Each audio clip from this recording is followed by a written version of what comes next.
Hi. So you want to know if you should drop my class? Based on what you've done in the class so far, yes, you probably should.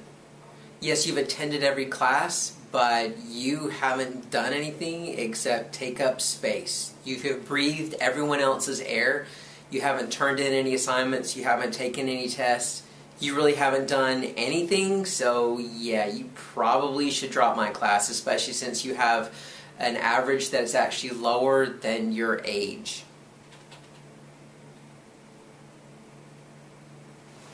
Oh, hi. Should you drop my class?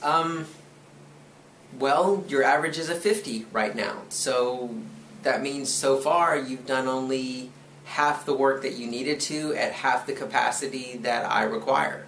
So if you feel like you've put forth 100% effort to achieve that 50, then you probably need to drop the class, because if your 100% effort is giving you only 50% success, you really need to rethink what you're doing as far as your effort goes into being successful.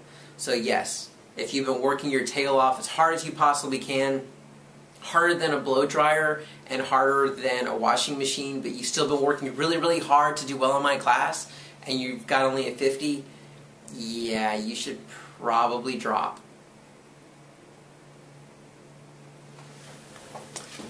Hi, should you drop my class? It kind of depends. So far you have a D in the class.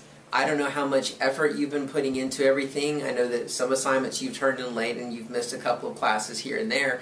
Have you gone to the different tutoring services we have available on campus to try to help yourself?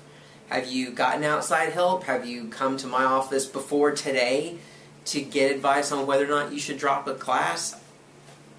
I don't know. If I had seen you more often, if you'd come by here more often to get some kind of assistance or help, then maybe I would say, yeah, stay in here, we can work it out. But you really kind of haven't put forth the effort that we require at this institution, so I don't know that you really should stick around unless you feel like you can do better during the second half of the semester on all the assignments that are left to kind of boost up not just your grade, but also your ability in the class. Because right now, I have seen nothing on paper that proves to me that you can handle the material that I'm requiring people to do. Now, if you think you can pull it out, if you think you can gut it out and you can actually start putting forth more of an effort, then yeah, stay in here, get it done.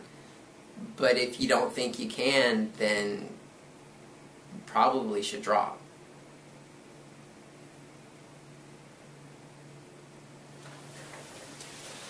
Hi, should you drop?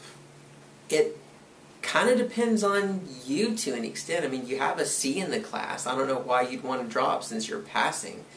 But if you feel like you want to get an A or a B in the class and you don't think that you can get an A or B in this class and you feel like dropping is going to help, then yeah, have at it. But there are some things you need to keep in mind. First of all, if you drop my class, how is that going to affect your financial aid? Our financial aid office allows only a certain percentage or a certain number of withdrawal from a class, and so you have to double check with financial aid.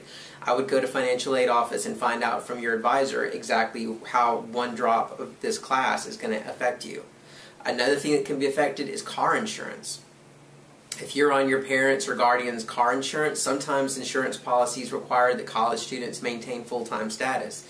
Full-time status on this campus is 12 hours.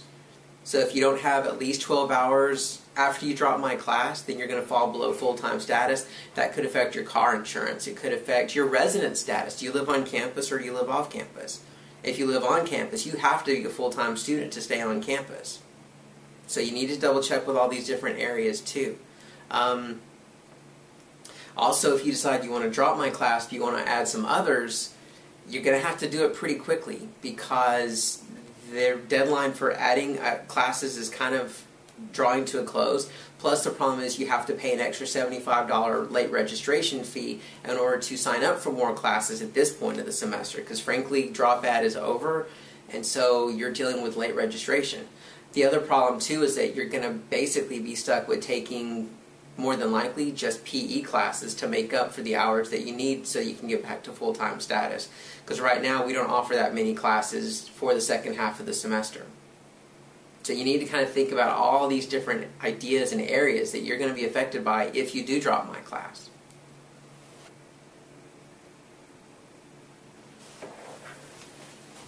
Hi.